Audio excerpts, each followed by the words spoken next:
Негізінен алай позициялық чабуылға ой азыр болса, соның соққу жанап сейф. Артем Пряткин сонын тоқтатты, андан кейін Жамшит Кабулов. Көрдіңіздер бе?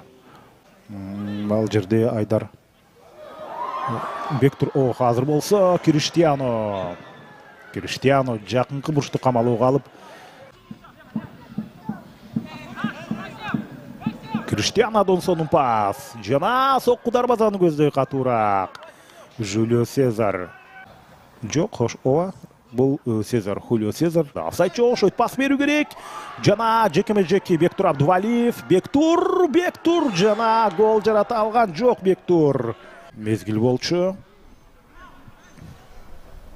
Бул жерде азыр сол канаттан алыскы бурчука баш менен соққу тирөөчкө тийип кайтты.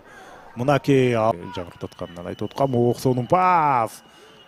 Жана азырын чабалды коргоп калды. Баш менен соққу, жана сейф. Артем Пряткин. Көрсөңүздөр. Жок, Кайрат Изавцев бул жакта башка, бул 29-чы. Алды кадимкидей курчу тийишкен болчу. Хулио Сезарга топ жетти. Сезар баратат кайрадан, анын көтөрүп берип алыскы бурчка баш менен. Ой, карасаңыздар. Бутун даярдаса болбойт беле. Карасаңыздар, көпкө созулуп кетти бул чабуул. Чыгарып берүү баш менен соққу. Жана дагы бир сейф.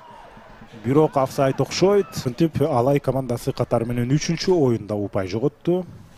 3 оюнда 1 упай чогулту. Мүмкүн болгон 9-ун ичинен, ал эми Бишкек Сити үчүн канткен күндө деле бул жакшы көрсөткүч. Лидер менен тең ойноп, алардан 1 упай алуу.